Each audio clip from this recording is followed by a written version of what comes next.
When Bobby McFerrin composed and sang his song, Don't Worry, Be Happy, and I'm sure a good number of you will recall that one, it caught on very quickly. In other words, it struck a chord with people because happiness is something so seemingly natural for us. All of us want to be able to feel a state of happiness. And why is that? Why is that happiness is the norm? There's a difference between happiness and excitement. One possesses a value and the other one is experiential. In other words, experience may, unfortunately, sometimes be based on something negative. There are people with perverse versions of life and they become excited by things that hurt or things that cause pain. Even within our historical times, there were circles that practiced pain and self-mortification, and that was their norm in life. We espouse happiness. And happiness is something that also is so natural that it seems to allow us to grow and evolve both physically and spiritually. Physically, we know that happy people are healthier people. There are statistics to indicate that. And we know people who unfortunately tend to lead negative, pessimistic lives find that they are plagued not only by physical pain, but the spiritual pain of doubt. And that causes a lot of bitterness in their lives. So how do you become happy?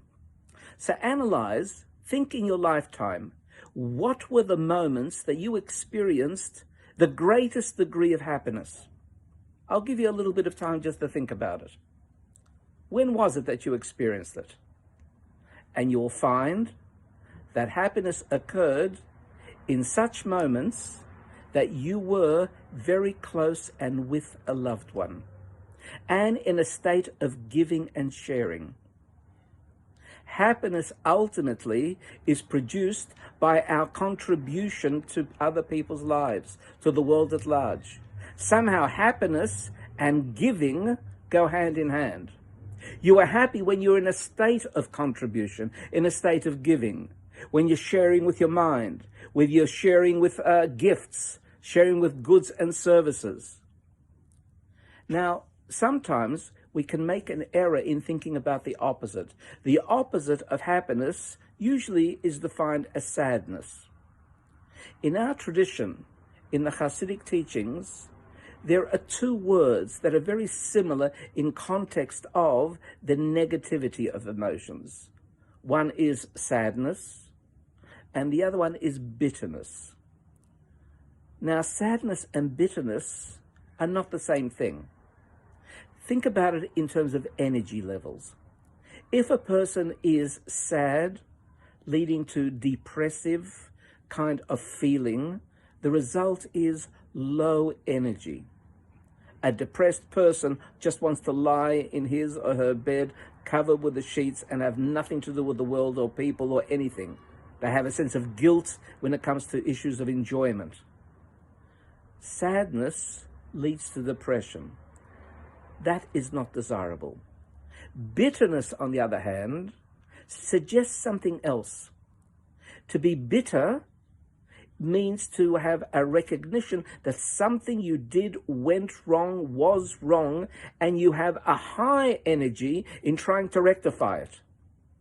Bitterness ultimately has an outcome of happiness. Bitterness means to introspect and look within, recognize the failure, and work hard with a high degree of energy to overcome it, to undo it, to make it right. And when that succeeds, you can feel truly happy. So isn't that ironical? That there's a pathway from the seeming negative to the positive. Each one of us regrets things we've done in our life. But that's not a cause for sadness. That may be a cause for bitterness. And that means to be able to tap the energy of contrition and to be able to work your way through it in such a way that you make it right, whatever might be the case.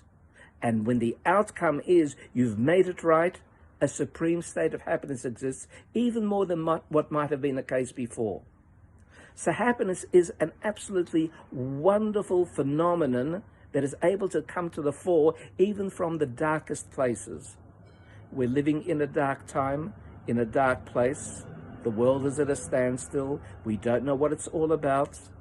The virus seems to be defying the best of our science. We have to look into ourselves and ask ourselves, what is it in my life that I need to correct? If we correct all the things that we need to correct in our lives, the outcome will be a happiness that overcomes even the physicality of negativity. Be happy. Sing the song.